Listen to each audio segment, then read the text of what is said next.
Tonight on Matty Ice Reviews, oh yeah, we're making another Jello mold.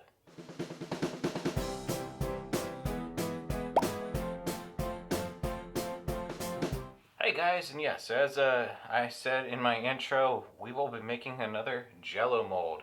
This actually comes from a Facebook group that I belong to. It's called Questionable Vintage Recipes.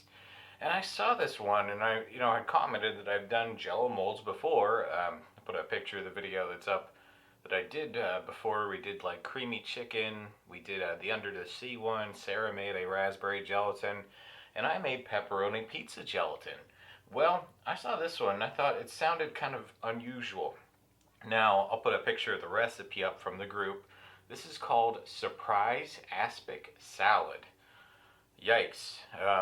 I guess you guys can tell looking what is going to be the surprise here.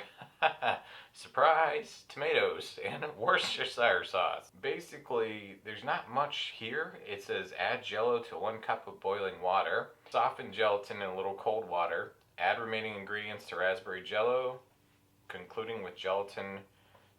Pour in 4-cup mold and let congeal. Unmold on a bed of lettuce. And this one was invented, or I don't know what, but it was made by Susan Weiss of Kannapolis, North Carolina. How cool. Okay, now we did have an issue. I could not find stewed tomatoes at the store. They had diced tomatoes, they had whole tomatoes, but I couldn't find stewed, and I know I've seen those before. So, what we will do is use diced tomatoes. I figured that's close enough to the spirit, and maybe, diced tomatoes, you won't get the big chunks like you do with stewed tomatoes. And I figured maybe it'll be a little bit more visually appealing. I don't know how much we'll be able to see in this gelatin though, just for the simple fact that literally raspberry gelatin is not very translucent as is. And we will not be using a traditional Jello mold either. I'm going to be using my bun cake pan like I did in my previous videos. Okay, so let's get set up and I will start making all this stuff. But anyway, I've got tomatoes already opened. I've got the gelatin in the cool water, like it said. That's one thing I like about these old recipes. They don't often give you much of a hint as to what you're supposed to do.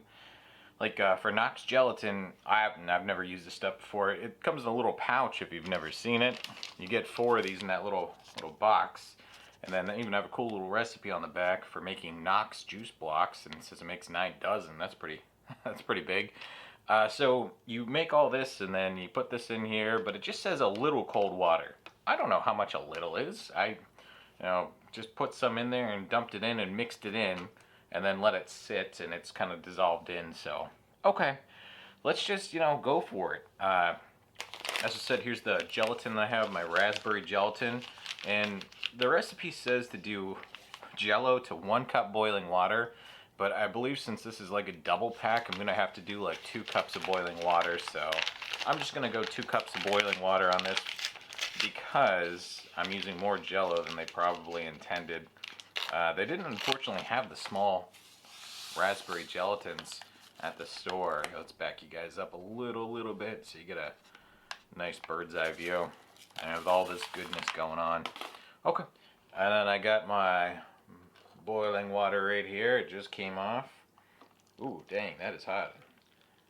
Okay, I'll do 1. There we go. Oh, look at that brilliant red color. This is gonna be good.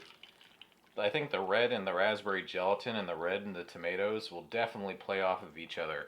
You won't know whether you're eating red Jello or tomato. Maybe that's where the surprise comes in. Okay, so let's just mix this up like it said, very gently. I don't want to spill this all over the place.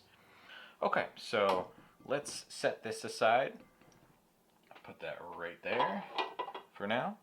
Okay, then it says you just basically start adding stuff to it. Last thing you do is put in the Knox gelatin.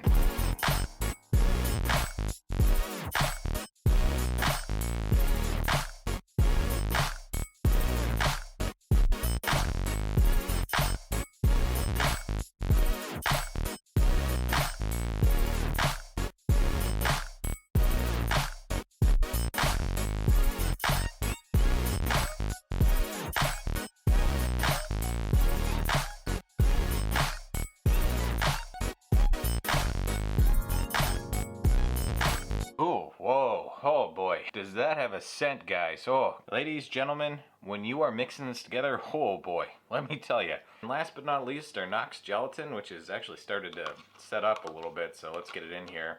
Forget about grabbing some cupcakes or some cookies from the store. Make yourself some Aspic salad, baby. That's where it's at. Bam. Okay, now comes everyone's favorite part. We shall add this to our pan.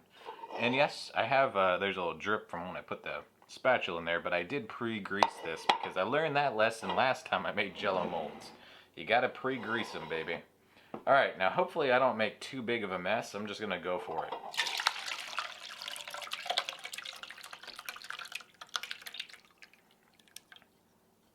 Alright. Oh, come on, we gotta get all them tomatoes in there. Okay, we only had a little bit of a spill back here. That's not too bad. Okay, we will put this in the fridge and then we'll see you guys when this sets up. Alright guys, so here we are back. It has been enough time for the Jello to set up, as you can see. Nice and firm in there now. And I don't have lettuce on me, so I figured, you know, let's go a little bougie. Let's do some spring mix. Let's make this real fancy. Okay, so we will take our Jello mold that's been well greased and we are just going to flip it over real quick because I don't want this to get all over the place. Oh, I heard it fall. Stick a little bit. Oh, there she is. Okay. So, I didn't land perfectly on the lettuce there, but close enough. Look at that beautiful Jello. You can actually see what looks like tomato seeds in the top here. We'll try and get close. Okay, it's looking good. Look at the side of that thing. Oh my goodness, look at all those tomatoes right there. Okay, so this is gonna be something. Let's do a little rearranging real quick and we'll try and make it look real Pinteresty, if you will. Okay. Oh boy. Is that not appetizing? Okay. I like the way it jiggles too. Look at that. That is something. Okay, it's got a smell to it. There's something, I don't know, something ain't natural about it. But I'm gonna go right in for this little peek right here. Cuts like jelly. Okay, there we go.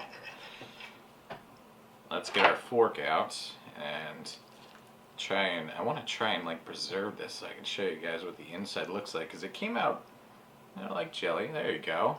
Nice little slab, and it feels like Jello, but it's a little bit thicker than normal. Okay, I'll break off a piece, and Aspic salad surprise.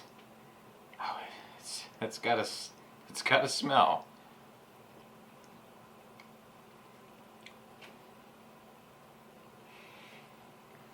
Oh, that is a surprise of flavors. Oh boy, wow, that's got a kick to it. Let's get another bite. Okay.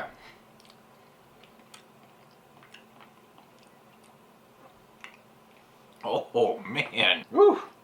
That, like I said, that's something. That time we got a nice big piece of tomato at the bottom.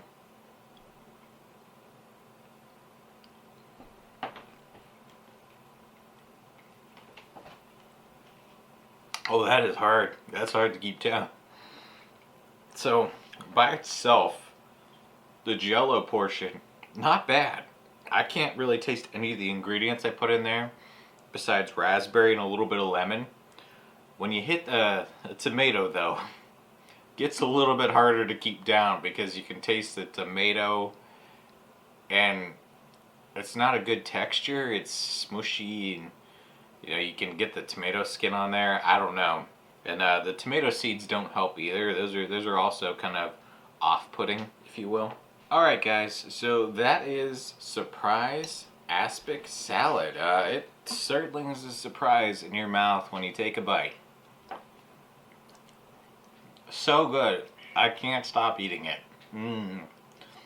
That does it for this one, guys. Oh, Jesus. Oh, God. We will catch you in the next one. And as always, have a good night.